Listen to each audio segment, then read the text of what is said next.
tonight in Tucson, this couple is in their garage conducting a routine oil change on their van when an unexpected neighbor makes her way out of the darkness. Why do you keep doing this? You're polluting the air. We can breathe it all in. After apparently smelling their oil change, the neighbor storms out of her home and scolds the couple for working on their car. You can breathe it all in.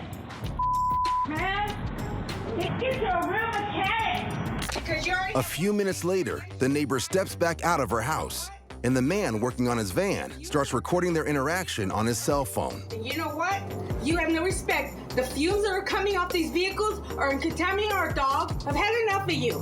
I know how manipulative you are. You need to have a conscience, because I'm going to report you to your landlord. And take that to the YouTube and make some sense of yourself. The man recording heeds his neighbor's advice, posting the video on social media. He later files a harassment claim against her, which is eventually resolved, and they haven't gotten in any arguments since. Which means the couple can continue to work on their cars in peace, so long as they're not waking the neighbors with any more smells. You need to have a conscience, because I'm going to report you to your landlord. Buckeye, Arizona is one of the fastest growing cities in the United States. But for 49-year-old mom, Liz Barup, more people doesn't mean it's any less friendly. My neighbors are wonderful. In passing, it's always hello, goodbye, good morning, good night. If my kids are outside, they got an eye on them. Liz lives with her 19-year-old son and 16-year-old daughter. And one day, something worrying happens to her daughter. My daughter came home one evening about 7 o'clock. She ran in and said that a man had followed her home from the park. I checked the camera, and sure enough, there's a guy on a bike. I ran outside to see if I could see him, and he was gone by the time I got outside. Liz has never seen the guy before in the neighborhood. The man is about 35 years old. He's probably about 5'9", 200 pounds, tattoos. But ultimately, she decides not to call the police. I just thought that when she was in the house, she was safe and sound, and we were in for the night. The doors were locked, and I didn't think anything of it past that point. At 1:30 at night, as the family sleeps, a man who resembles the one from earlier appears on their doorstep. But the doorbell cam doesn't alert Liz because her phone is on silent. When we went to sleep that night, we felt totally safe in our house. The family has no clue they are in danger. I fell asleep. I didn't hear any noises going on. As the intruder looks around for a front door key, the family is unaware of the peril they face. The stranger appears to leave, but he walks around the side of the house and finds the son's bedroom window open.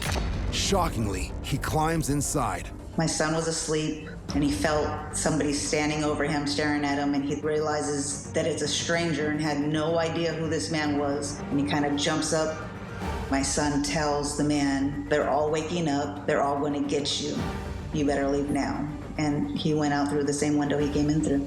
In a state of fear, Liz calls the police. 911, where's your emergency? And this is some guy that broke into our house and he took off. And what's more, she realizes the identity of the intruder. And it looked like some guy that had been riding on his bike and looked at my daughter earlier. So you didn't recognize this person? No, we had never seen him before today. After the police watch the video, they identify the stranger as 34-year-old Jacob Ramirez and arrest him a few streets away near his home. In addition, the police have disturbing news for Liz. When they told me that he was a registered sex offender, my heart stopped, because I think back to my daughter letting me know that he followed her home, and I didn't do anything about it earlier in the day. Ramirez takes a plea bargain. He is convicted of criminal trespassing and sentenced to 20 months in prison. It was a terrible nightmare, like a scary movie that I lived. Thankfully, the man and his family have now moved out of the neighborhood. Liz's son and daughter have recovered after their ordeal, and the family feels well supported. My neighbors are awesome. They were just as mad and as upset as we were, and it brought a community together.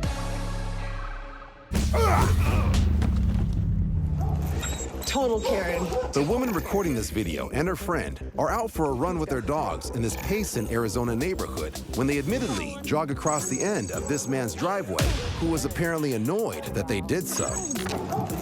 Total Karen. Total Karen. Here, give me. The women initially find the man's antics head-scratching and even amusing. Keep following. What, Karen? Oh, wow. Some people need to find a hobby. But when he continues to walk behind them down the street, the women become concerned. Dude, stop following us. I'm scared. You freaking me out, you creep. Leave me alone. Find a hobby. The man claims he's on the phone with the police, presumably to report the women for trespassing. And that's when one of the women raises her voice to let the police know he's following her and her friend. I'm good. Come arrest him. He's following me. Despite the woman loudly voicing her concern, the man continues walking behind them. What I'm literally scared, and he's following me. Come on, girls. Simply because we took a step on his damn property. You jogged through it. We jogged through it. Oops, sorry. But now he's scaring me. The women point out that he's just not seemingly following them down the street, but doing so without footwear. He doesn't even have shoes on. Nope. Yep. Come on, girl. Let's go. Let's jog it. Let's jog it. Go. The women pick up their pace to get away from the man and run up a neighbor's driveway so the man doesn't know where they live. Go up their driveway, not ours. The women are able to return home safely, but they're clearly disturbed by the man's actions. Come on, Paisley. At least they know now which neighbor to avoid in the future. What I'm literally scared, and he's following me. Come on, girls. Simply because we took a step on his damn property.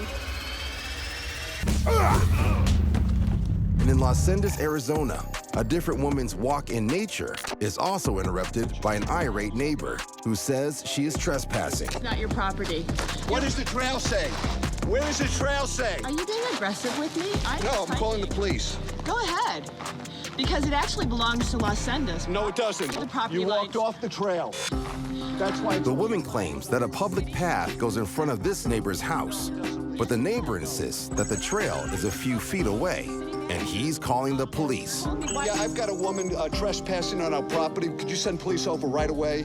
We feel that we're threatened. We've got her on video as well. Please, it's an emergency. It is not an emergency. I'm on the trail. Believing she is on a public right-of-way, the hiker pushes back. Do you see those property spikes? I was not on your The woman is property. very aggressive. I am not aggressive. Do you know this person? No, I don't. she's And I'm not trespassing being on our aggressive. property. And I'm not trespassing. And we have her on video. I can't tell if she has weapons or not. Oh, for heaven's sakes. The hiker's tone becomes exasperated, but the neighbor stands his ground. We've got the woman trespassing on the property. No, Please it's send not police over immediately. We trespassing. want her arrested. Have officers en route. Thank you. I need you to answer my question. How old is You know, I'm a She appears I'm a to be veteran. about 35 to 40 years old. I'm 57, and I'm a veteran, 57. and I was not trespassing on his property. You're very threatened. You- Thank you. You're not Thank you. threatened. Yes. Oh my God. At this point, the hiker stops recording and leaves. According to media reports, after the police see the footage, the neighbor is cited for disorderly conduct and false reporting to law enforcement. Could you send police over right away? We feel that we're threatened. That's hanging out. The neighbor makes a public apology.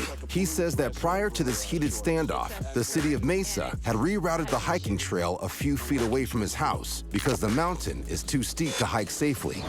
But it's clear that throwing shade on a sunny mountain trail is a slippery slope for neighbor relations. Got the woman trespassing on the property. No.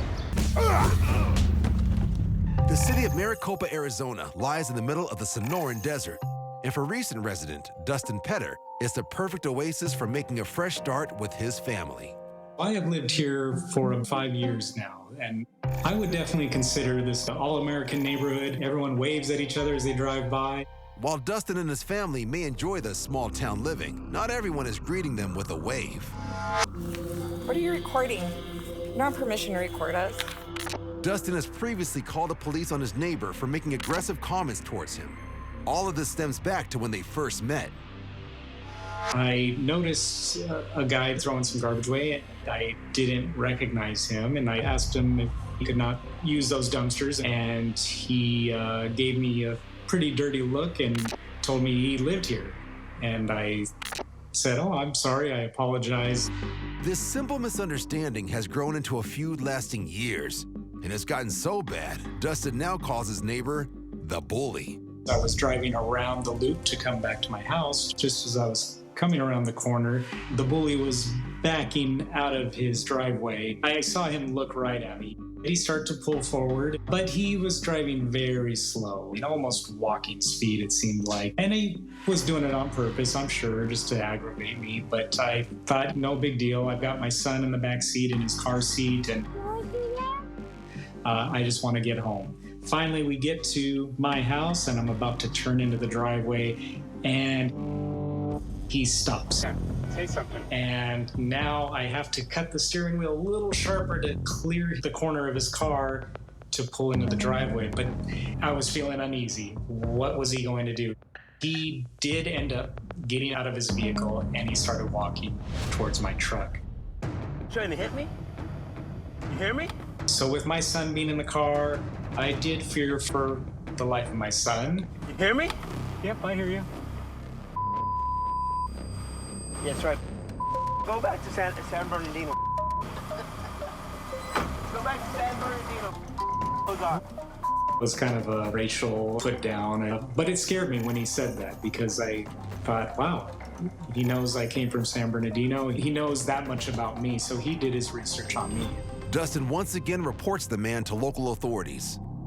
But the harassment doesn't stop there. I was pulling away from my house to go check my mail. I had to go past the bully's house. So I was driving towards his direction, and his car was facing towards me with the high beams on. Just as I was about to pass his car, he stepped out into the street right in front of my truck.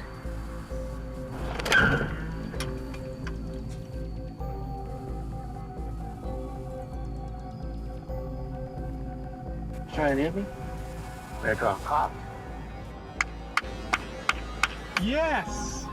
He pulls out his cell phone and he calls 911. Yeah, he has a gun. Yeah. He's sitting here right in front of me. Then he told the dispatcher that I had pulled a gun out on him, which I obviously did not. I think unbeknownst to the bully, I had a dash cam and everything was caught right there on video.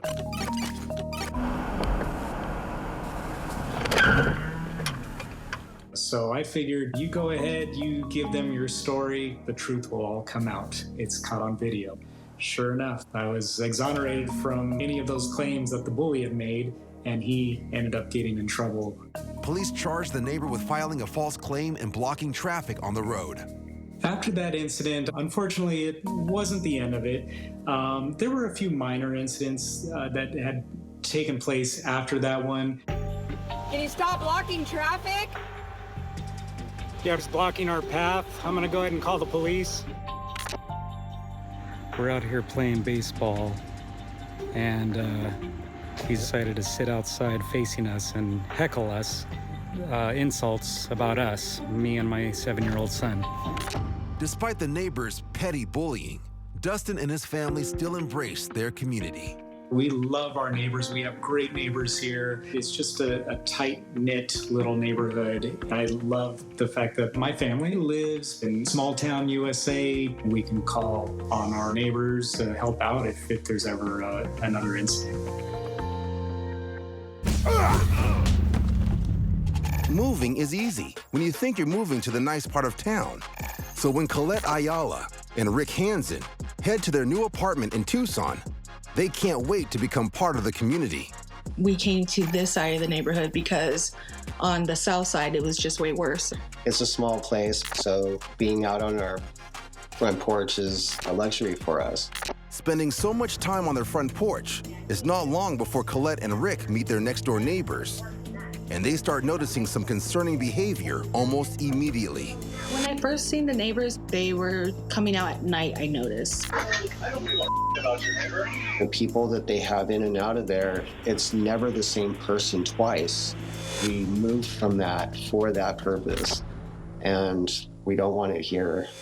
Worried about the strangers walking past their patio, Rick and Colette install security cameras and start to document the intense yelling next door. At moments, they come out yelling, and it's sometimes scary to even go out because you don't know who's gonna be out there. Fed up with what Rick and Colette claim are the neighbors' guests hanging out on the patio, disrupting their sleep with late-night conversations, Rick starts verbally chasing them off. No, you're not here. Stop. Quit camping out here, dude. My camera's on live, streaming live.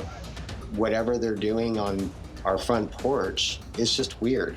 We have a 15-year-old kid here, and I didn't want to come out of my house and see this. Get the out of here. That's how we live right now, and we don't want to live like that. One day, Rick and Colette's neighbor confronts them about their security camera. This isn't illegal. This isn't illegal. Oh, there you are. This is legal, yo. 100%. Her telling me that it was a felony to have the camera, I was at my breaking point. Right after Rick and Colette think they've seen it all, Rick is home alone when a shocking scene begins unfolding right outside their front door. Suddenly, I heard over a loudspeaker. I was in shock because the neighborhood that we live in, it's a really nice neighborhood. And usually stuff like this, especially SWAT, doesn't just show up at our apartment. According to Colette and Rick, one of the neighbors is taken away by the agents. Left behind is their female neighbor, who continues to have frequent visitors. Today, Colette and Rick's neighbors have yet to move out, so they're keeping their cameras running and remaining vigilant. We're not laying this guys down, and the day that they move out, we'll be out there just watching.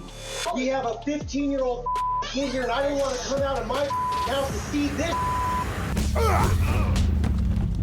There is trash trouble ahead one mellow Tuesday morning in Tucson, Arizona. 26-year-old Savannah Stamper Cruz is surprised to see her next-door neighbor on her security camera marching towards the front door. Savannah and her neighbor share the same garbage cans and have argued about them in the past. What? Yeah, and your ass can't open the door. You want to start something and then go cry baby to people? Leave the trash cans. Tomorrow is Wednesday, remember? The next day is trash collection day, but earlier this morning, Savannah spotted the trash cans on the sidewalk and moved them to where they are now. Savannah says if they are left curbside the day before pickup, she risks a city fine, but the neighbor prefers them to be in the street and has a grievance about Savannah. You are inconsistent with putting out the garbage. That's why it's being left on the side of the road like every other person's is. Every other person's is on the side of the road. I left you guys alone in the backyard. Come outside and see it! Come outside and see it, you. To avoid any further trouble, Savannah chooses to stay inside her home. But seconds later, Savannah feels her neighbor is trying to provoke her when she drags back one of the garbage bins and angrily begins dumping the trash bags onto her doorstep. Come outside,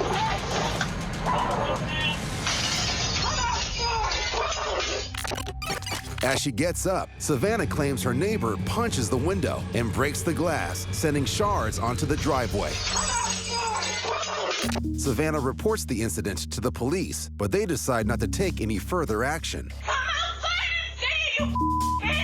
The video is seen 1.2 million times online, and many people ask Savannah why she doesn't go outside to confront her angry neighbor. So she tells her side of the story. It took everything in me to not do something, and I'm proud of myself, and I appreciate the people that are proud of me for staying inside. Savannah says the neighbor has now moved out, so there will be no more trash talk on Trash Day.